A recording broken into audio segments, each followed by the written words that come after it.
أسعار العملات اليوم في مصر. سجل فيه البنك الأهلي. سجل الدولار سعر الشراء 27.05 وسعر البيع 27.15، وسجل اليورو سعر الشراء 28.44 وسعر البيع 28.81،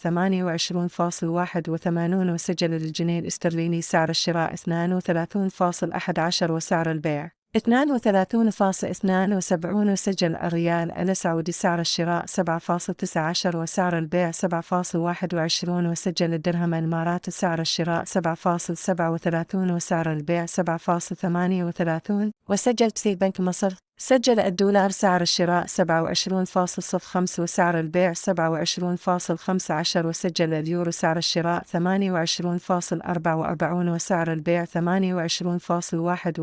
وسجل الجنيه الاسترليني سعر الشراء 32.11 وسعر البيع 32.72،